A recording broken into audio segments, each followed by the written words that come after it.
저는 오늘 이 권사님의 암송하셨던 그 옛날의 이야기를 들으면서 제가 성지순례를 갈 때마다 꼭 들리는 교회가 있어요.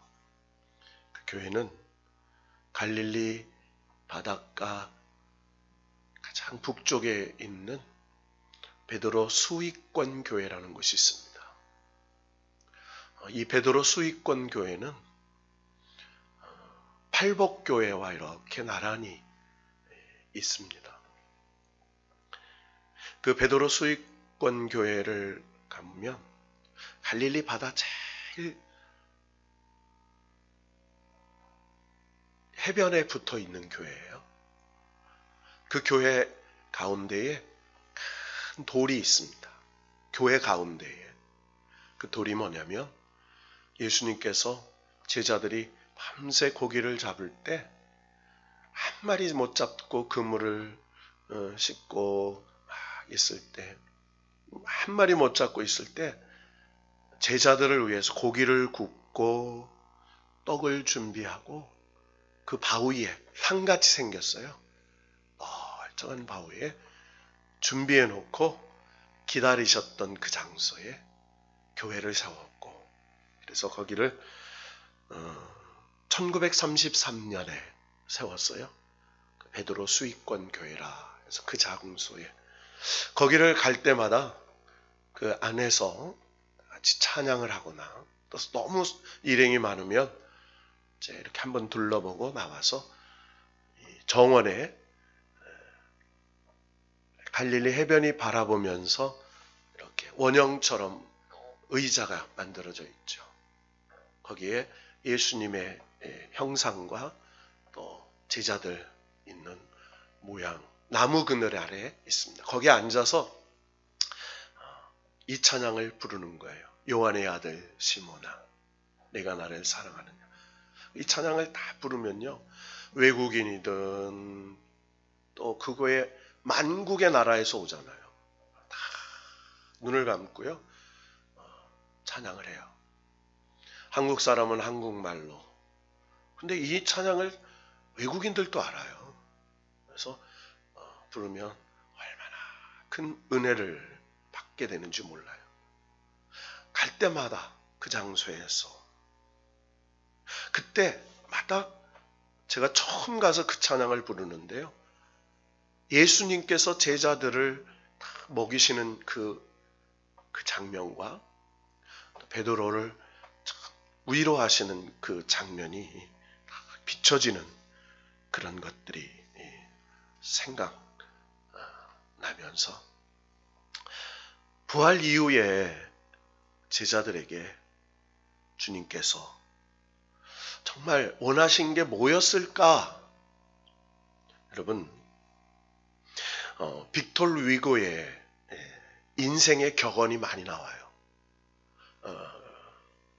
라미제라블의 이 빅톨 위고의 인생 격언, 아주 그가 한 말 중에 좀 사람들을 감동시킨 말 몇 가지를 한번 뽑아봤어요.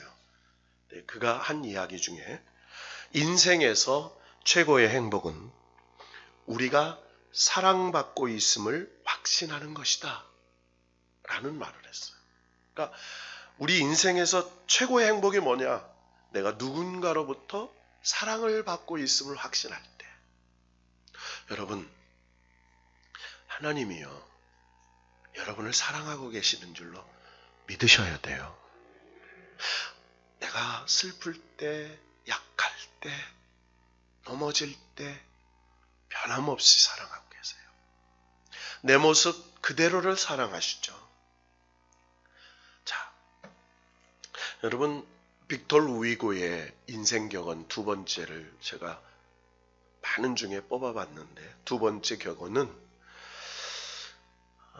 미래는 여러 가지 이름을 가지고 있다.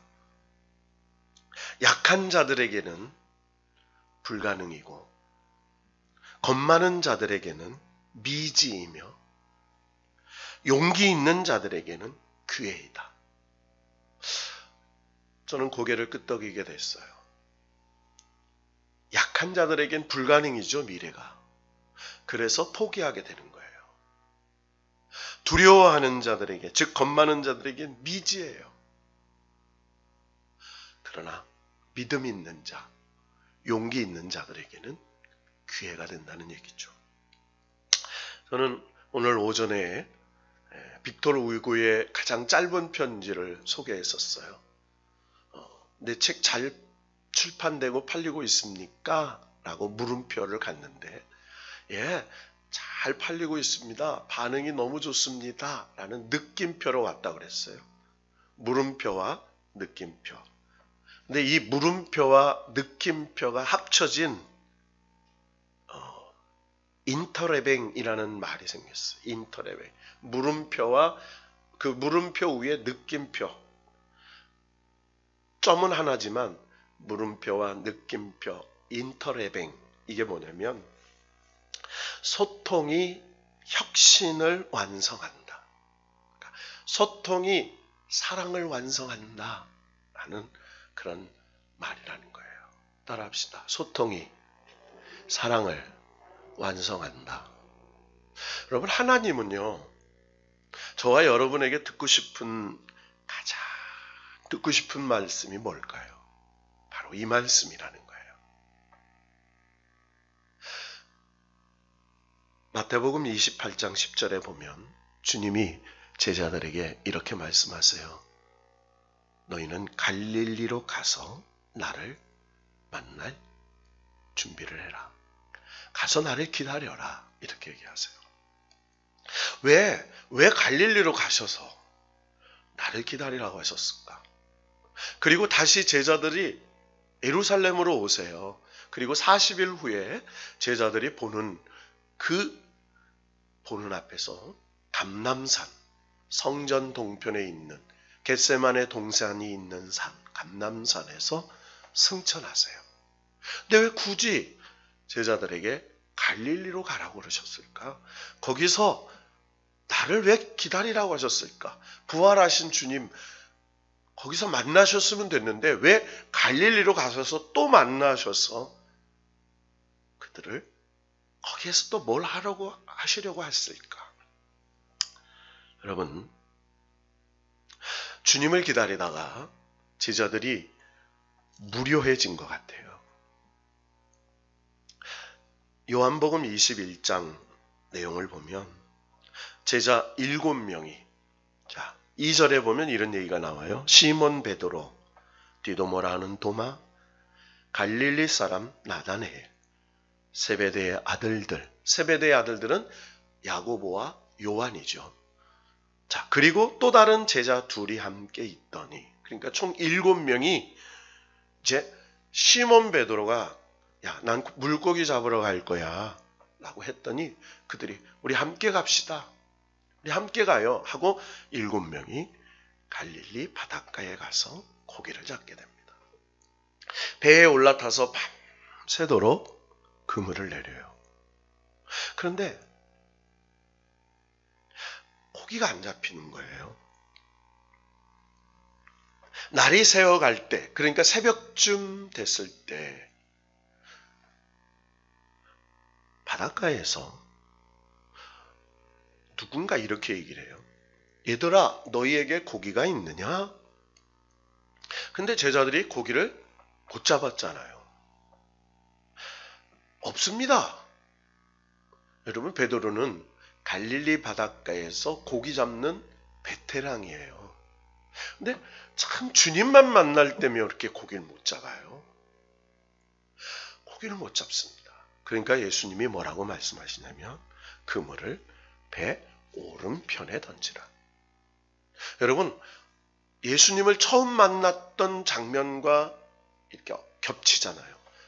예수님 처음 만났을 때 고기를 못 잡았어요. 밤새. 그러니까 예수님이 뭐라고 하세요? 깊은 곳에 가서 그물을 던지라고 그랬어요. 그런데 오늘은요, 뭐예요? 배 오른편에 던지라.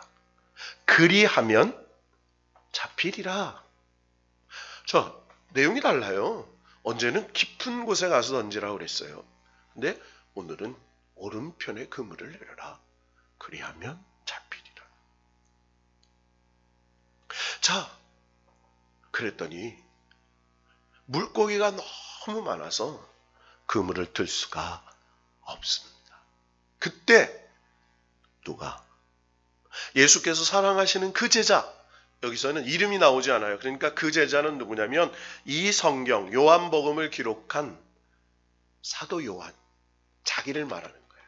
그러니까 그러면서 자기를 뭐라고 하냐면 예수님이 사랑하시는 제자, 자기를 그렇게 얘기하는 거예요. 근데 이 사도 요한의 그 자기 확신이 얼마나 좋은지 봐요. 예수께서 사랑하시는 나 요한, 여러분 그잖아요. 얼마나 그게 확신에 찬 고백입니까? 예수님께서 사랑하시는 그 제자. 그러면서 베드로에게 이르되, 그러니까 요한이 그런 거예요. 베드로를 보면서 베드로! 주님이셔. 그때 베드로가 벗고 있다가, 뭐예요? 그물질을 했으니까 벗고 있었죠. 그러다가 겉옷을 두른 후에 겉옷, 그리고 바다에 뛰어듭니다. 그리고 헤엄을 쳐서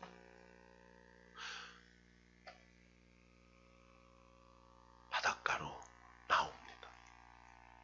육지에 올라와 보니까 아까 베드로 수익권 가운데에 있던 그 큰 넓은 그 식탁과 같은 그 바위에 예수님이 숯불을 위에 생선을 굽고 계세요. 그러니까 이 생선은 뭐예요? 제자들이 잡은 고기가 아니에요. 예수님이 준비하신 생선이에요. 여러분, 여호와의 일의 축복입니다. 내가 노력해서 사는 것 같죠? 아니죠. 예수님이 준비해 주셔서 살아요. 생선과 떡이 그곳에 있어요. 그리고 예수님이 지금 잡은 생선 좀 더 가져와 봐라. 그리고 구워서 제자들에게 와서 조반을 먹으라.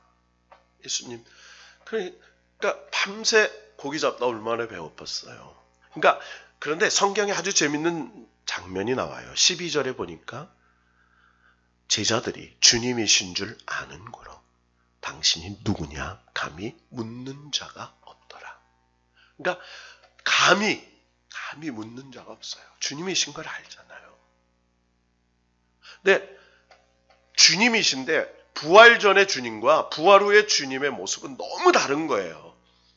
영화롭고 거룩하신 분, 감히 정말 너무 달라지신 거예요. 그런데 주님인 걸 알아요. 묻는 제자가 없어요. 자, 그리고 19에 예수님이 베드로를 데리고 이제 산책하시는 거예요.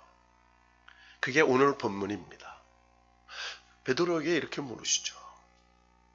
요한의 아들 시몬아.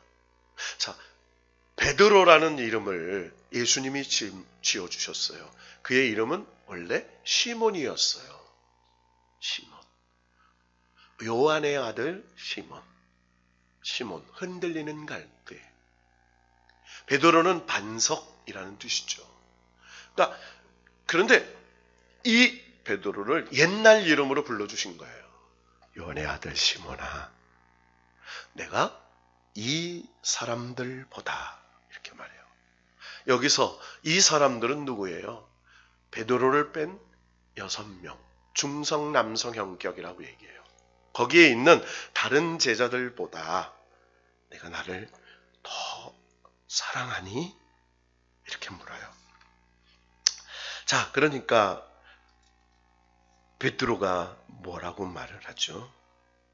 베드로가 내가 주님을 사랑하는 줄 주님께서 아시나이다. 여러분, 이 본문을 여러 가지로 성경할 수 있어요. 아가페스메로 물었더니 필로스메라고 대답하고, 또 아가페스메로 물었더니 필로스메라고 대답하고, 마지막 세 번째 필로스메라고 물었더니 필로스메라고 대답했다. 이런 성경의 원어에 대한 설명도 할 수 있어요. 그러나 다 거두치고 그냥 간단하게 예수님은 한마디, 내가 나를 사랑하니? 이 사람들보다. 자, 물론 예수님의 다른 제자도 다 사랑하죠. 그런데 베드로에게 물으신 거예요. 이 사람들보다 나를 더 사랑하니? 그러니까 베드로가 하는 말이, 내가 주님 더 사랑한다고 하지 않아요. 내가 주님을 사랑하는 줄 주님께서 아십니다. 그랬더니 두 번 얘기하시죠. 내 어린 양을 먹이라. 자, 두 번째 또 얘기하세요. 16절에 보니까 요한의 아들 시몬아 내가 나를 사랑하느냐? 자, 주님께서 물으시니까 주님 그러하나이다. 내가 주님을 사랑하는 줄 주님께서 아시나이다. 내 양을 치라. 자, 첫 번째는 먹이라 그러셨어요. 두 번째는 치라고 하셨어요. 자, 세 번째 물으십니다. 요한의 아들 시몬아 내가 나를 사랑하느냐? 주께서 세 번째 내가 나를 사랑하느냐 하심으로 베드로가 근심하여 이르되 주님 모든 것을 주께서 아시오매 내가 주님을 사랑하는 줄 주님께서 아시나이다. 예수께서 이르시되 내 양을 먹이라. 다른 성경에는요 두 가지 나와요. 이 사람들보다, 이것들보다 이렇게 나와요. 이것들. 여러분 이 사람들이라는 건 그곳에 있는 다른 사람을 말하죠. 근데 이것이라는 게 뭘까요? 베드로에 관련된 삶 전체, 그의 가정, 그의 사역, 그의 사업, 그의 삶, 그의 모든 것들보다 라는 전제가 붙겠죠. 자, 그때 베드로는요. 세 번째 그 질문, 대답에 예수님이 이렇게 말해요. 내 양을 먹이라. 어린 양을 먹이라. 내 양을 먹이라. 내 양을 치라. 처음에는 내 어린 양, 그 다음에 내 양, 그리고 마지막 세 번째로는 내 양을 먹이라. 성경에 보면 아주 어린 양이 있고요. 그리고 막 철없이 뛰어다니는 양이 있고요. 그리고 새끼를 낳아서 새끼를 키우는 성숙한 양을 의미한다고 해요. 자, 우리가 좀 깊이 표현해 보지 말고 아주 간단하게 그죠? 있는 그대로 보면, 자, 오늘 이 성경에 주님께서 요구하시는 게 뭘까? 자, 세 가지 주님 물으세요. 너희에게 고기가 있느냐? 묻잖아요. 여러분, 이 첫 번째 말씀, 요한복음 21장 5절. 너희에게 고기가 있느냐? 여러분, 너희 힘으로 밤새도록 고기를 잡아봤는데 잡히더냐? 라는 말로 풀어보자고요. 그럼 이 말을 우리 삶에 적용해보면 내 힘으로 되더니? 내 인생의 앞길이, 아니 내 자녀가 내 힘으로 되지? 아니 네 개인의 삶도 네 선택이 네가 선택했는데 그것이 옳은 일인지 나쁜 일인지 알 수 있겠니? 내 경험으로 되더니? 내 열심으로 되더냐? 내 지식으로 되더냐? 라고 하는 질문입니다. 여러분, 우리 인생을 살면서요, 우리에게 고기가 있습니까? 여러분, 고기는 하나님께 있어요. 여러분, 우리가 인생을 살면서 물고기도 사 먹고 소고기도 사 먹죠. 여러분, 소고기, 물고기 원래 값이 없어요. 소하고 물하고 다 물고기 뭐예요? 바다에서 그냥 공짜로 잡는 거잖아요. 소도 자기가 뜯어서 먹고 사는 거예요. 물고기 소고기값은 뭐예요? 그 물고기를 잡은 어부의 수고값이고요. 소를 키운 농부의 수고값이에요. 원래 물고기와 소고기는 값이 없어요. 주님께 있는 것이죠. 그것을 수고한 사람들에게 주는 수고값이죠. 여러분, 우리가 인생을 살면서 한 가지 인정해야 돼요. 내가 가진 지식, 스펙, 능력, 어떤 이력, 그거 주님 안 보신다는 거죠. 주님이 요구하시는 게 있어요. 내 힘과 내 능력, 내경 의지하면 반드시 실패한다는 거예요. 베드로가 어떤 사람이에요? 왜 베드로를 굳이 갈릴리로 보내셔서 그 처음 만나던 장면을 연상시켰을까요? 베드로는요, 열심히 있는 사람, 열정 있는 사람이잖아요. 베드로가 뭐라고 그래요? 주님 가시는까지 내가 따라가겠습니다. 심지어는 이렇게 말해요. 죽는 자리까지 따라가서 나도 죽겠습니다 라고 얘기해요. 그때 주님이 네가 나를 3번 부인하리라. 다 버리고 도망가더라도 나는 그러지 않습니다. 호언장담했던 사람이었어요. 그런데 새벽닭이 올 때 베드로는 3번 주님을 부인하죠. 여러분, 베드로 가야바 이 재판정이 있는 그 교회를 가면요, 다른 데는 다 십자가가 있는데 그 교회 종탑에는 닭이 이렇게 서 있어요. 십자가가 아니고요, 닭이 서 있어요. 뭐예요? 베드로가 부인했던 그 장소예요. 그곳에 깊이 내려가면 예수님이 갇히셨던 감옥이 있어요. 그냥 우리가 생각하는 이런 감옥이 아니에요. 줄을 매달아서 넣으면 구멍에서 줄로 묶어서 매달리면 누가 끌어올리지 않으면 못 나오는 캄캄한 곳이죠. 거기 가서 찬양을 하면요, 벽이 울려요. 돌벽으로 이렇게 돼 있는데요. 그 캄캄한 밤에 그 아침에 이제 빌라도 재판장으로 옮길 때까지 갇히셨던 그 주님의 고독함을 느끼면서요, 참 깊은 성령의 은혜를 깨닫게 되죠. 그런 베드로, 좌절하고 절망하고 상처 입은 그 베드로를 주님이 회복시키려고 하시는 거죠. 자, 두 번째 질문이 있어요. 내가 이 사람들보다 나를 더 사랑하느냐? 이렇게 말해요. 따라 해봅시다. 이 사람들보다 나를 더 사랑하느냐? 주님은요, 우리가 세상에서 지치고 힘들 때 세밀하고 자상하고 그리고 정말 우리를 격려해 주시고 보호해 주시고 새 힘을 주시는 거죠. 생선과 떡을 준비해 놓으셨다. 힘을 주시는 거예요. 여러분, 주님은요, 우리에게 힘을 주세요. 오늘 오전의 말씀에 한울의 능력을 입을 때까지 이렇게 말해요. 한울의 능력을 입어야 살 수 있어요. 여러분, 한울의 능력이 임하기를 축원합니다. 한울의 능력이 임해야 해요. 오늘 오전의 말씀에 누가복음 이 말씀에 한울의 능력이 24장에 한울의 능력이. 자, 그런데요, 더 중요한 게 있죠. 3번 물으셨어요. 왜? 3번 부인했던 베드로의 상처를 치료하시는 거라고 얘기해요. 괜찮아, 괜찮아, 괜찮아. 너 못난 거 안다. 너 부족한 거 알아. 근데 내가 원하는 건 그거 아니야. 여러분, 예수님이 원하는 게 뭔지 아세요? 예수님이 원하는 건 한 가지예요.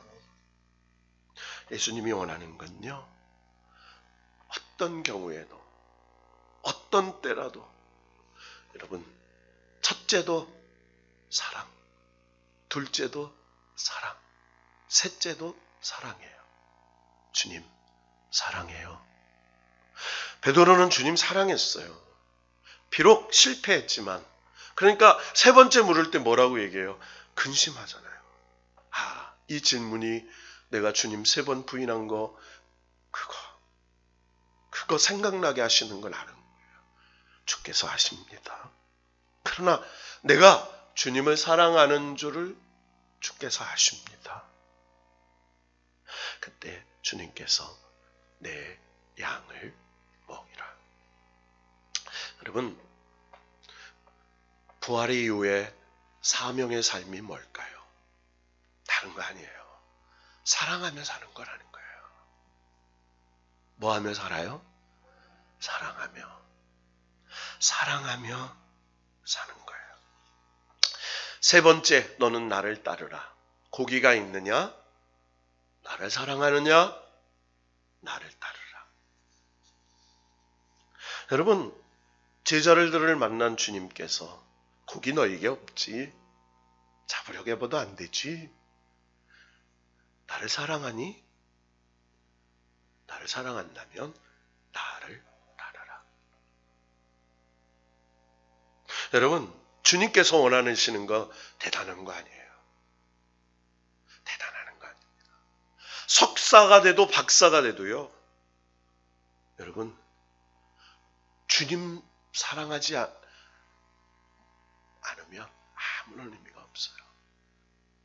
글 하나도 모르는 90세 된 할머니라도 주님 사랑한다는 걸 안다면 그건 놀라우신 하나님의 은혜요 축복이 되는 줄로 믿습니다.